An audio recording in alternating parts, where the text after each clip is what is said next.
Shit, if they paid for that, I'd pay a big piece. I better enjoy them gems.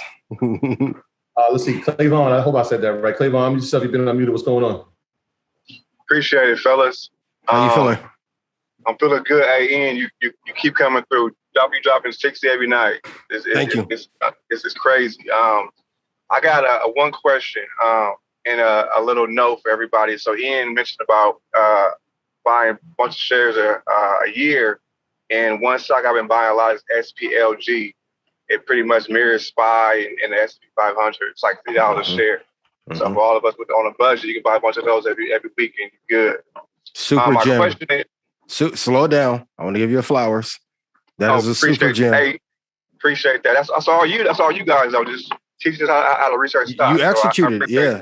Great job. My question is on the business side. How do you guys break down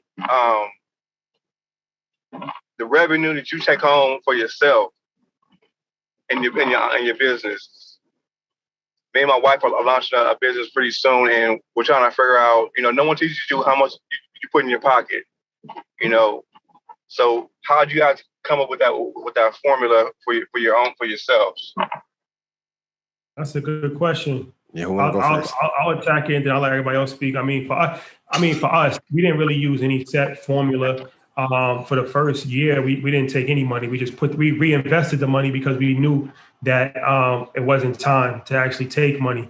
Now, once again, we still don't really have a set formula, but pretty much we have business expenses. Like we have employees, we have to buy equipment, we have to, pay different people, different things. So we make sure that everything is paid first, and then we'll probably keep let's say 15% maybe of whatever's left in the account just to have it in there. And then we'll make distributions of the rest. So that's not really a scientific answer, but that's what we do. We just make sure that everything is paid first. You always want to keep some money in there just in case, because you never know.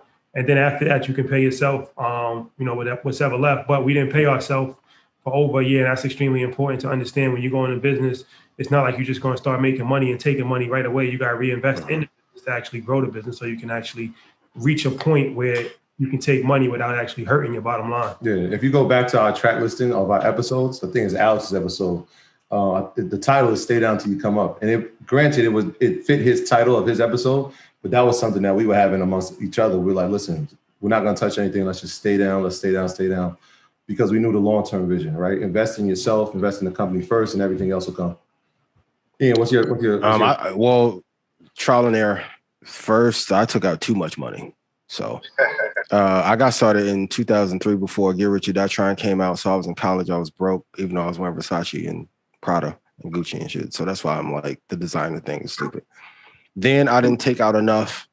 So now I'm at a balance, having multiple things where that's why the sacrifice and not flexing, not showing off is key, because I value being able to spend the time with my family, friends, son, in the manner in which I want to. Starting out, if I can do it all over again, I probably use the 80-20 formula. The most important thing is a business owner. What business are you in? Well, my wife is an esthetician, so we're trying to start a little. Not a little. Trying to start. No little. Yeah, you're right.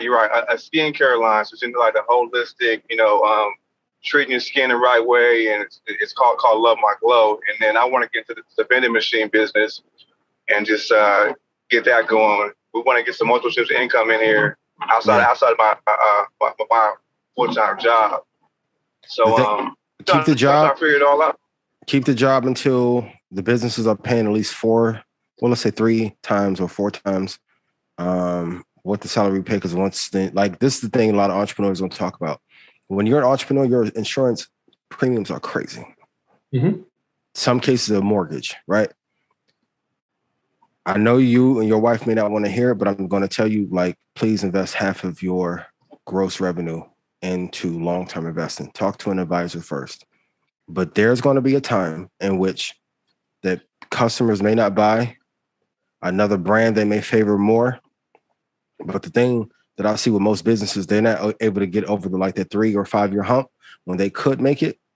If you're investing into quality companies, and man, a lot of it is about time. If you get with a good advisor, they will be able to get you some great gains out of that, and you can add 20%, 30% growth from investing alone. Everyone ignores it, and then they end up struggling. I'm telling you, tie your money to businesses that are great, but I will follow an 80-20 rule at this point later in my career. I'm investing and reinvesting the majority of my money, like back into the market. So, but starting, I wish I would have did 80-20 and then put a great majority of that money away into the market. And I also, somebody on YouTube made a good point, and I want to just give a little bit more to that, because it is a little bit more involved than what I said. We started as an LLC. We switched over to an S Corp, started to our accounting in this business. And we do have payroll. We pay ourselves payroll. Every 2 weeks we have payroll, and anything over and above that, that's the distribution. But the payroll is extremely important for taxes, and all of the other things that's associated with, running a business. So that's how we do have the structure set up, where you calculate a certain amount of money that you think you're definitely going to make every single month, and then you set it up on payroll, and that mitigates taxes, and it's a much more efficient system. And then if you're making more than that, then you can always take distribution. So like in our line of work, it's not like we make the same amount of money every single month. It fluctuates. So, if we pay ourselves one thing and we make, 3 times more than that, then we can always take a distribution at the end of the month. But at the very least, we have some level of taxes that's paid for. So that's extremely important. And, we always have accountants come on and give more of an in-depth conversation about that. But yeah, that's where we're at right now. And I want to stress it again. You said something very important. Please don't gloss over that. Make sure that you have all your expenses accounted for before you take a distribution. And so that's something that we take very seriously. So I know, check into it. I can look at the books to see what we're spending. All right, this is what we need to have in the account. Plus, like you said, a 15% overage just in case anything comes up. Emergencies always happen. We don't touch anything before we do that. That's the fact. And what you said is true, Ian. 3 times, 4 times multiple. Like I told you, many people, y'all know the story. When I was teaching, I calculated how much I was making a month. I said, all right, if I could double that, I can leave. All right, that's not enough. If I could triple it, I'll leave. If I can quadruple it, all right, now I can leave and maybe my wife doesn't have to work. Let's keep going. So have that plan and have a structured system before you take a step. But keep going, though. Keep going. Appreciate you.